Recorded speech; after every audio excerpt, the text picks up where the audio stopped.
Hola, bienvenidos a un nuevo podcast de Sésame. Hoy tenemos por aquí a Alfredo Rodrigo, que es Head of People en ClickArs. Bienvenido, Alfredo. Muchas gracias, Marina. Muchísimas gracias por venir y pasar este ratito con nosotros.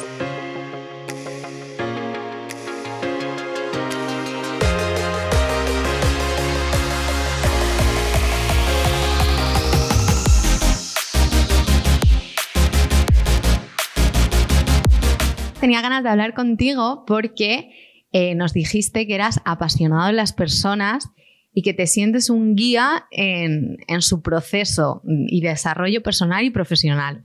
Y quiero que me cuentes esto. Efectivamente, Marina. Oye, lo primero, encantado de estar aquí. Me apetecía mucho estar pasando este ratito con vosotros. Pues efectivamente, yo llevo casi más de 15 años trabajando por y para las personas. Me encanta inspirar a las personas, ¿no? Poder compartir ese conocimiento que vas adquiriendo a lo largo de tu vida profesional, poder compartirlo con la gente, ¿no? Y desarrollarles y ver cómo la gente va creciendo, ¿no? Y formarles y hacer, pues bueno, que las personas crezcan profesionalmente para que puedan optar a otros puestos, pero que no se quieran ir de la empresa porque están muy a gusto contigo, ¿no? Es un poco la filosofía y lo que me gusta de las personas. Esto es clave y más ahora. Y tú además impartes formaciones sobre esto, ¿verdad? Efectivamente. Es verdad que últimamente estoy un poquito más parado, pero sí que imparto muchas formaciones de temas de liderazgo, de disciplina positiva en las organizaciones, un poco de la parte de comunicación, ¿no? de feedback, de todo lo que son pues esas herramientas, ¿no? que necesitamos para tener a nuestros equipos contentos, ¿no? y a nuestros equipos totalmente motivados. Muy guay, qué importante es todo esto ahora, que es bastante tendencia, ¿verdad?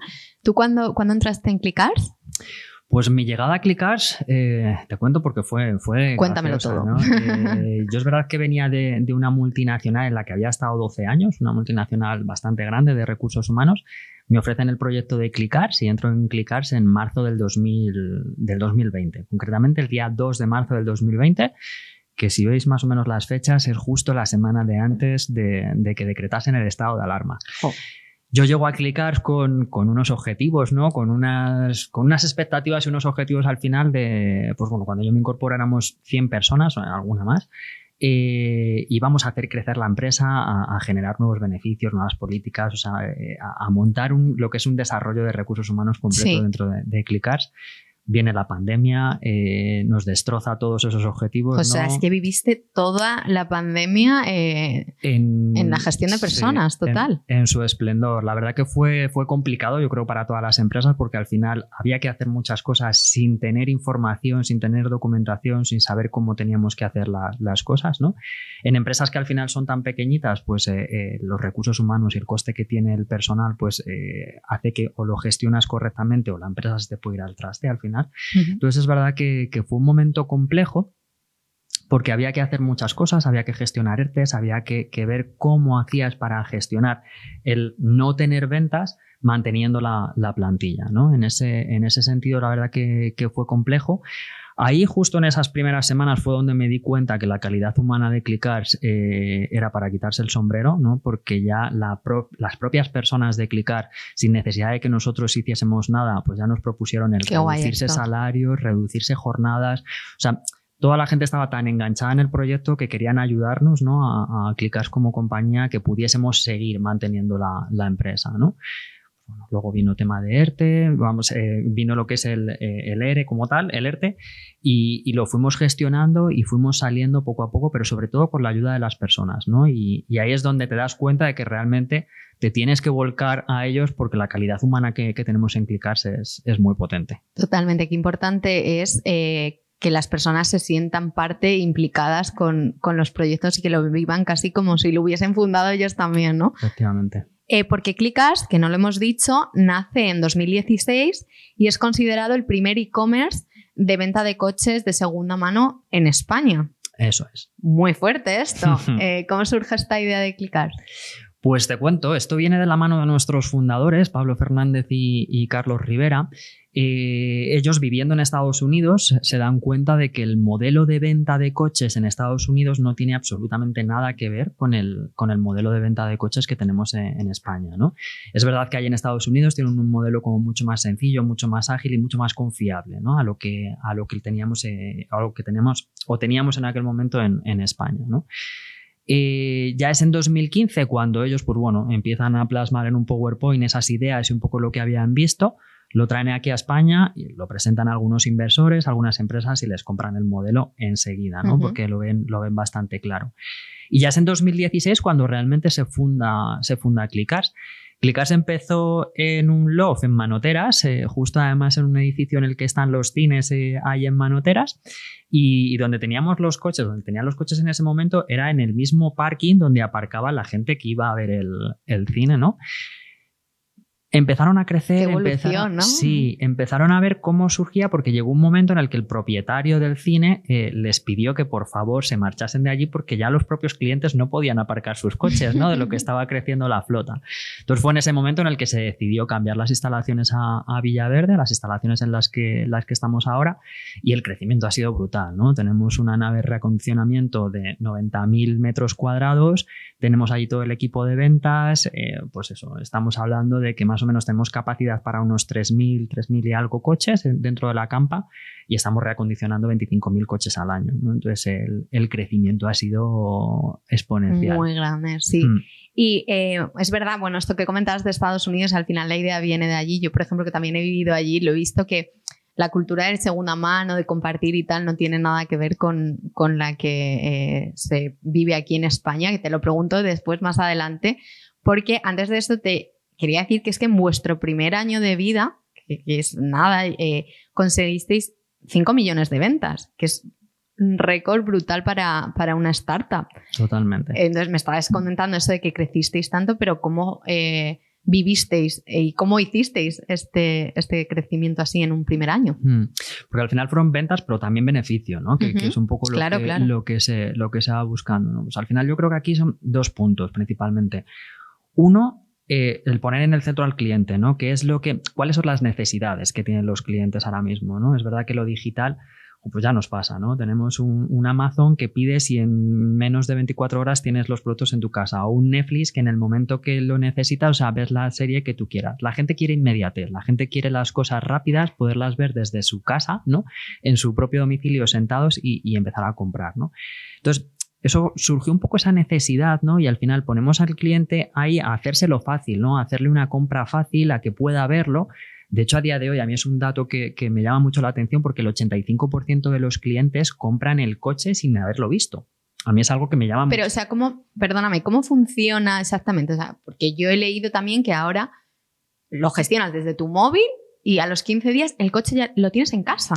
Incluso a las 24 horas puedes tener el coche en tu casa. Te llega a tu casa. Eso es. Como quienes se están comprando un pantalón y te llega, ¿no? Efectivamente. Por contaros todo el proceso, sí, ¿no? ¿Cómo lo hacemos? O sea, nosotros lo que hacemos es tanto compra como venta de vehículos a empresas y a particulares. Entonces, nosotros lo que hacemos es la compra del vehículo como tal.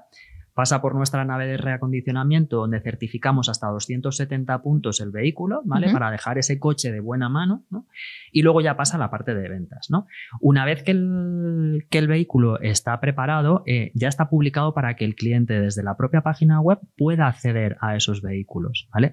Tiene todo el catálogo o toda la carta de cómo es el vehículo, ¿no? Y puede ver desde su propia casa el vehículo que más le interese, ¿no? En cuanto a kilómetros, en cuanto a características, en cuanto a precio, etcétera, ¿no? Que un cliente está interesado, en el momento que se interesa a través de la página web, uno de nuestros comerciales se pone en contacto con él y sin ni siquiera moverse del sofá de su casa puede gestionar esa venta, ¿no? En el momento que confirma esa venta, en 24 horas puedes tener tu coche en la puerta de tu casa. Qué suerte. Sí. Qué guay. De hecho, la prensa nos llama el Amazon de los coches, ¿no? Y es que el servicio es un poco similar, ¿no? Y bueno, Clicars, que es pionero en esto, ¿os ha beneficiado el ser pioneros en lo online o os ha costado abrir esa puerta? Nos ha beneficiado en muchas cosas, principalmente en la pandemia. Nosotros llegar a la pandemia con un modelo tan digital ha sido lo que ha conseguido que después mantuviésemos las ventas e incluso que fuésemos creciendo a partir de esta pandemia, ¿no? O sea, ha sido un antes y un después. ¿Qué es lo que nos pasó? Llegó la pandemia y al final nuestro modelo seguía siendo digital, entonces nos fue mucho más fácil adaptarnos a ese nuevo modelo, ¿no? O sea, que la pandemia os benefició. Totalmente. De hecho, el primer mes de la pandemia nosotros vendimos 1 de cada 10 coches vendidos en España. Y fue ya a partir del mes de junio aproximadamente cuando empezó la desescalada, cuando empezó el boom, ¿no? Y cuando creció muchísimo las ventas en Clicars.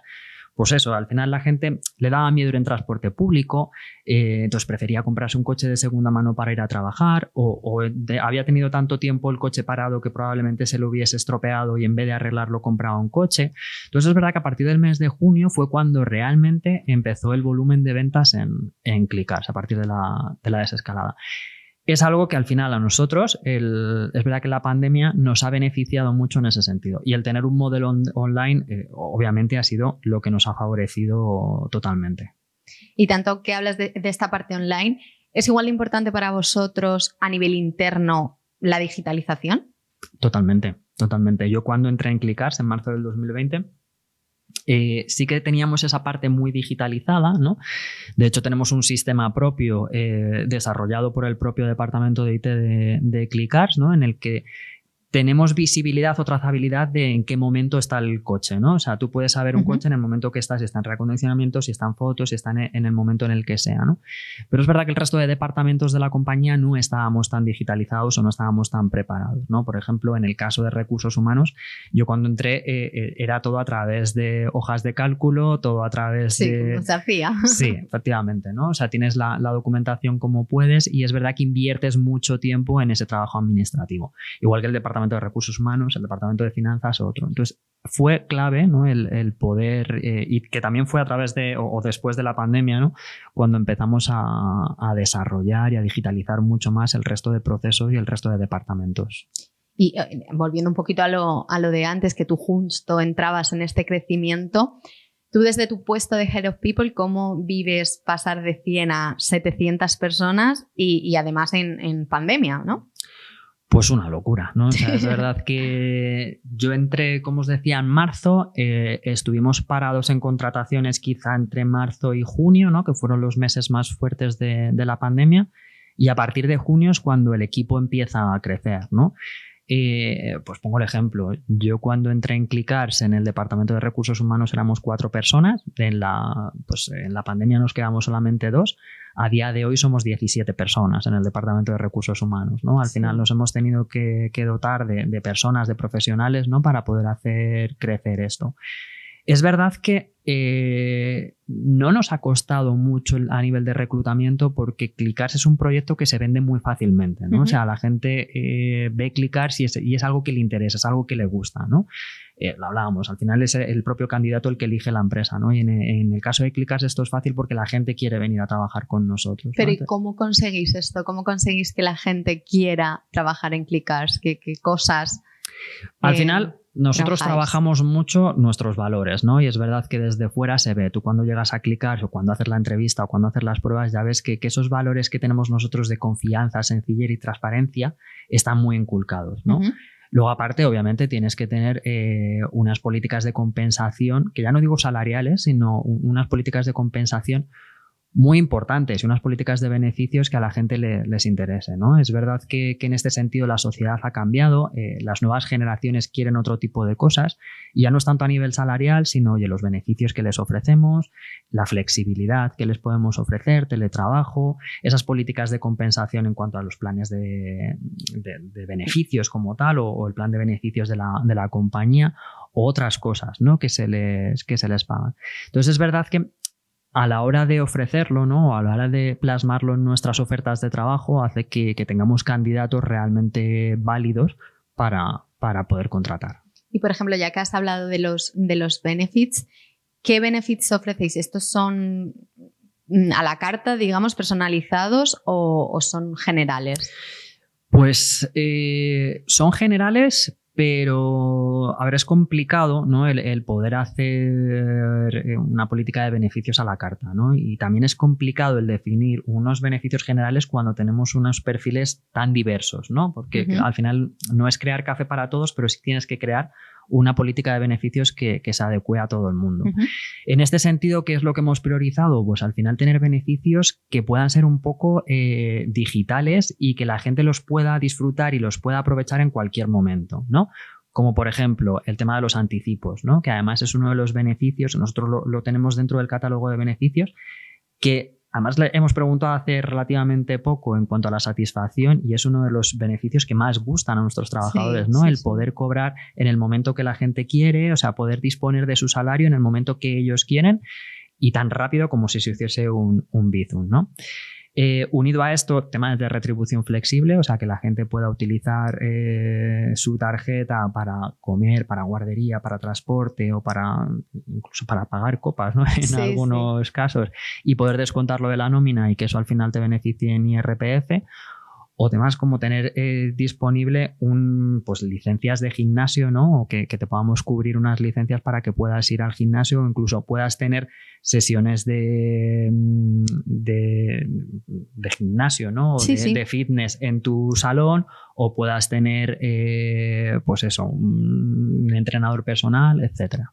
Sí, nosotros también trabajamos mucho los benefits, creo que es fundamental. Hablábamos un poco antes en el pre-podcast cuando has llegado, que ya las personas, el talento que se incorpora a una empresa da mucha prioridad a estas cosas, ¿no? Y es importante tenerlas en cuenta.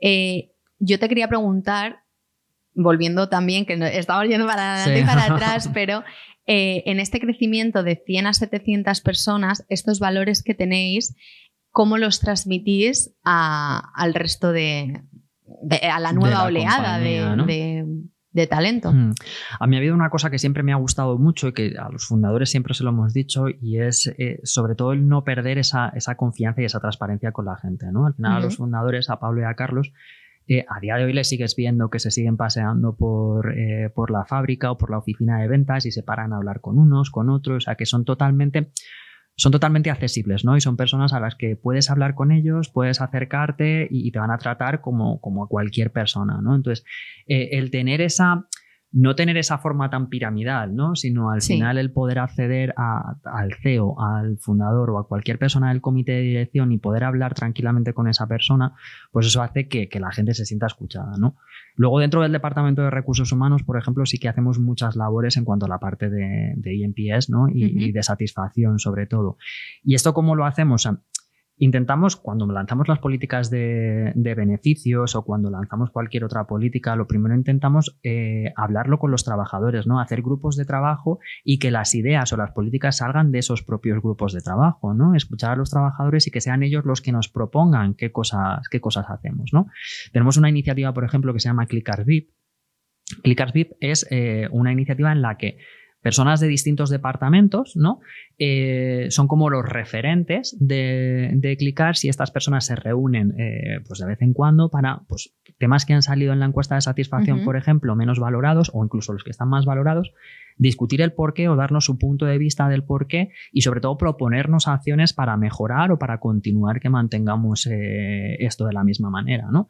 Entonces al final la gente se siente escuchada y siente que las cosas que nos dice se ponen en marcha, ¿no? Y funcionan. Entonces, ese sentimiento, eso les hace sentir que pertenecen a la empresa, ¿no? Y que cualquier cosa que puedan decir, pues se va a trabajar, ¿no? Y se va a escuchar y lo van a valorar. O sea, que tenéis un montón de cultura del feedback y los trabajadores sí son conscientes de que se está llevando a cabo.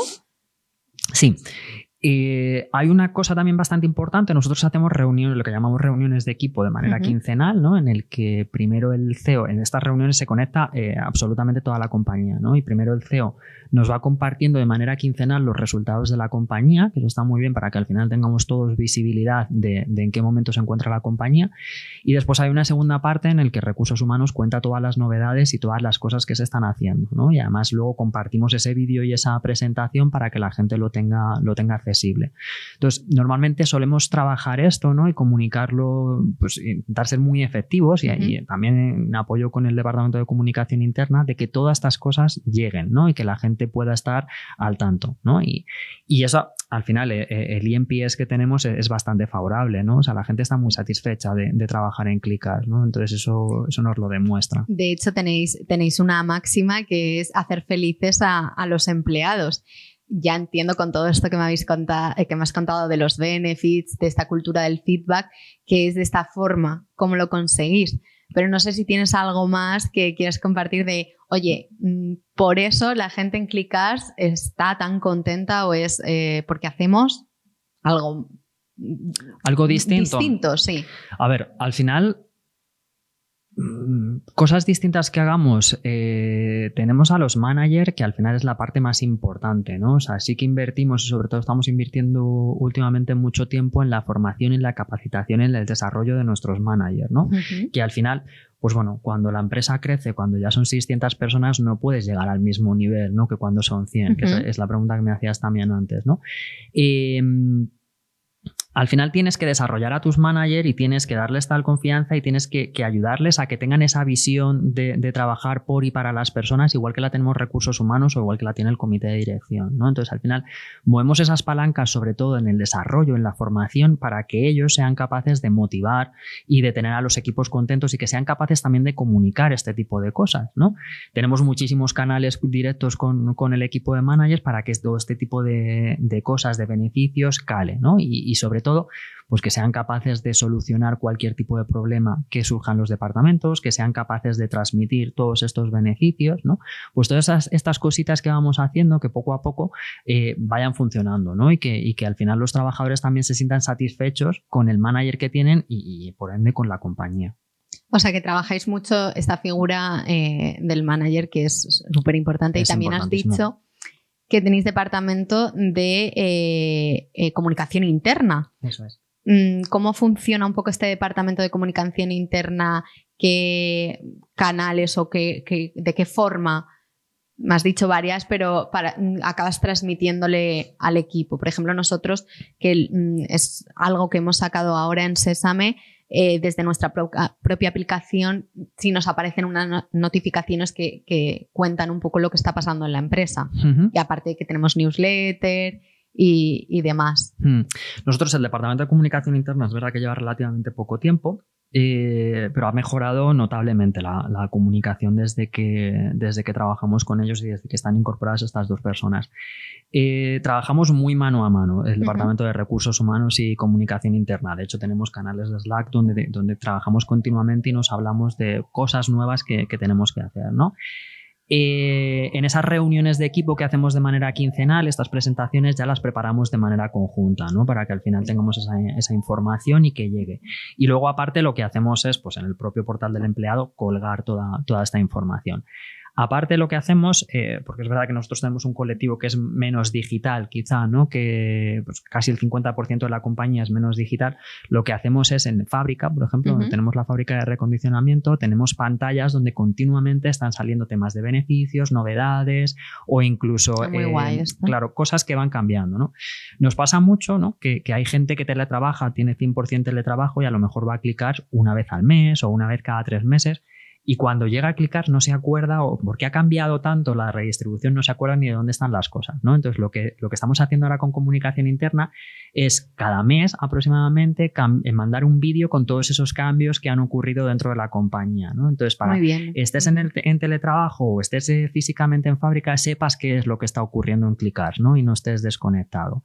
Aparte de eso, colgamos muchísimos carteles en fábrica, porque al final, al ser tan poco digitales, es verdad que no llega la información. Entonces, tenemos tablones donde seguimos colgando, por ejemplo, la parte de beneficios o si hay alguna novedad en cuanto a carreras que subvencionamos o alguna cosa así. Hablando de esto, te quería preguntar qué es el profit sharing y qué relación tiene un poco con los beneficios. Con los beneficios. Pues el profit sharing es uno de los beneficios, desde mi punto de vista, más chulo dentro de Clickask, ¿no? Que va muy vinculado con la evaluación del desempeño, ¿vale? Nosotros tenemos una evaluación, se nos evalúa 2 veces al año, ¿vale? Hacemos una evaluación del desempeño que tiene distintas métricas, ¿no? Entonces hay 3 posiciones que son las personas que catalogamos como estrella o estrella en ascenso o alto potencial, ¿vale? Estas personas son como los referentes de la compañía, las personas más top de la compañía, ¿vale? Estas personas, todo el colectivo que está catalogado en estas tres partes de la evaluación del desempeño, directamente entran a formar parte del Profit Sharing. El Profit Sharing es el programa de beneficios, ¿vale? Este programa de beneficios lo que está muy vinculado es a los objetivos de la compañía. Si la compañía tiene EBITDA positivo, si la compañía llega al objetivo de entregas y si la compañía llega al objetivo de NPS, estas personas pueden llegar a ganar hasta un 14% más de su salario, ¿no? Entonces es un beneficio bastante chulo. Económicamente es muy bueno, ¿no? Y además estamos premiando a esas personas, ¿no? que son las más top de la compañía y sobre todo para que la gente también quiera llegar ahí, ¿no? Y al final demos todos lo máximo de nosotros para llegar a esa posición. Pues oye, esto está súper bien, creo que es algo que os diferencia. Y bueno, para no quitar, aunque bueno, quiero que me cuentes, iba a despedirme ya, pero no, quiero que me cuentes de esto que hemos hablado en el pre-podcast antes, que me decías que sentías que en el proceso de las entrevistas estamos yendo un poco para atrás. Esto me ha llamado la atención y desde tu punto de vista quiero que me expliques un poco por qué. Sí, o sea, si algo bueno nos ha traído la pandemia, yo creo que ha sido ese punto de inflexión en el que hemos tenido las compañías, ¿no? Al final de darnos cuenta de que la gente necesitamos otro tipo de compensación, ¿no? De políticas de compensación que no sea solamente lo económico, ¿no? Que obviamente todos trabajamos por dinero, ¿no? Todos tenemos que pagar nuestra hipoteca, pero sí que es verdad que las nuevas generaciones buscan otro tipo de cosas, ¿no? Buscan el tener pues teletrabajo, más flexibilidad, mayor conciliación o tener otro tipo de cosas que puedan hacer o que puedan dedicar más tiempo a sus hobbies, ¿no? Es verdad que nosotros en Clickares solo estamos manteniendo, pero si miras el mercado, cómo se está moviendo, estamos un poco retrocediendo en esa parte, ¿no? Desde mi punto de vista creo que es un gran error, ¿no? O sea, al final las personas pues buscamos otro tipo de cosas, ¿no? Necesitamos el poder sentirnos, el trabajar por proyectos, ¿no? Ya no tanto el presencialismo de tener que estar de 9 a 6 y en ese tiempo estar ahí encasillado, no, o sea, a lo mejor soy más productivo trabajando de 6 a 8 y en esas 2 horas produzco más que todo el día anterior, ¿no? O sea, siempre y cuando tengas tus objetivos claros. Y es verdad que se está viendo un poco en el mercado que estamos volviendo para atrás, ¿no? Estamos volviendo a ese presencialismo, a ir más a las oficinas, a tener más reuniones presenciales, cosas que al final ya habíamos avanzado, ¿no? Y parece que esto estaba funcionando y la clave en Clickar somos 100% teletrabajo prácticamente en todos los puestos que podemos. Y empresas que están yendo, para mí es un error, ¿no? O sea, al final que estemos volviendo a ese presencialismo, al final es tiempo que inviertes en el ir a trabajar, en tener que ir en transporte público, la gente llega cabreada porque se ha pillado un atasco. Tardas 1 hora luego en llegar a tu casa. Con lo guay que es que te levantes y en 10 minutos desayunas y estás en tu casa y estás más tranquilo, y si tienes que bajar al colegio por tu hija estás en un momento, no sé, este tipo de cosas es lo que a día de hoy está valorando las compañías, ¿no? Vamos, sobre todo las personas, y las nuevas generaciones mucho más, ¿no? Necesitan esa flexibilidad. Yo creo que en general la clave de esto también es un poco el equilibrio, ¿no? Y que no todos somos iguales, porque hay muchas personas que sí agradecen tener un espacio de trabajo chulo, compartir, no sentirse tan solo. Entonces, yo creo que lo ideal es siempre dar la opción de, oye, puedes estar en remoto, puedes venir, podemos comunicarnos todos y tal. Totalmente ir hacia esa dirección, ¿no? Sí, totalmente de acuerdo, porque además hay un punto muy importante y que yo creo que además se va notando y se iba notando el año pasado, que es el tema de salud mental, ¿no? Que también lo comentábamos antes en la parte de pre-podcast. En Clickar también lo hemos vivido, ¿no? O sea, las secuelas que ha ido dejando la pandemia se han ido notando a partir de junio, septiembre del 2022, ¿no? De personas que han empezado a tener más ansiedad, depresión, etcétera. Uy, 2022 y 2020. Y antes, ¿no? Pero sí que es verdad que esas secuelas han ido apareciendo como más tarde, ¿no? Y nosotros lo hemos notado en el absentismo, que de no tener nunca bajas por ansiedad, por depresión, etcétera, han podido llegar a surgir, ¿no? Y esta parte también es mucho por lo que dices tú, ¿no? O sea, es bueno un híbrido, ¿no?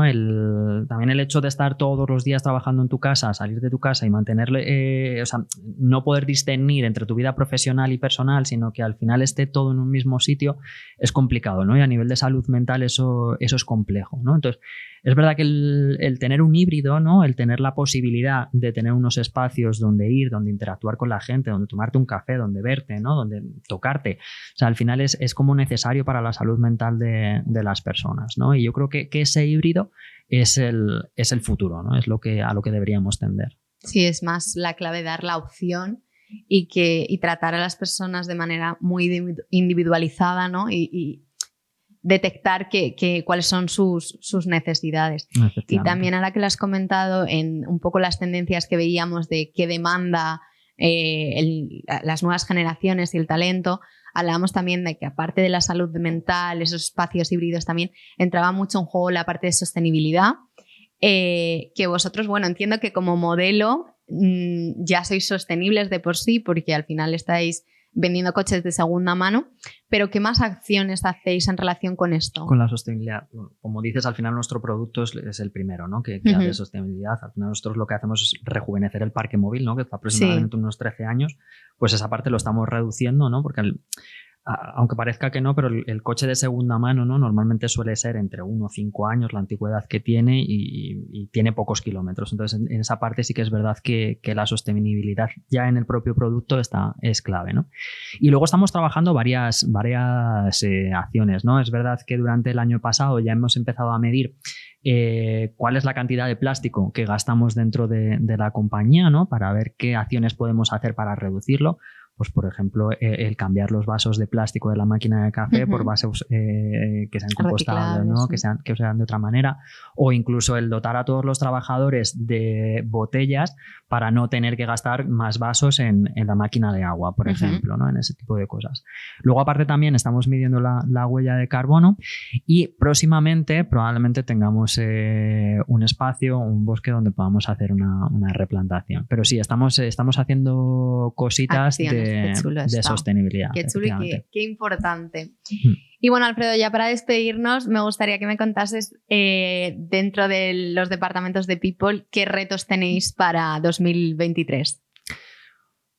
Pues tenemos muchos retos. Hay uno principalmente que además hice un webinar hace relativamente poco y creo que es un problema que estamos teniendo encima de la mesa, que es la renuncia silenciosa. Para mí es la clave de este año, ¿no? Trabajar en cómo tenemos a nuestras personas, ¿no? O sea, cómo tratamos a la gente y cómo desatisfechas están para no tener esa renuncia silenciosa, ¿no? O sea, que las personas se nos vayan sin realmente tenerlo detectado, ¿no? Al final todos en las compañías, por las mediciones o por cómo conoces a tus equipos, sabes quién puede irse, quién no, ¿no?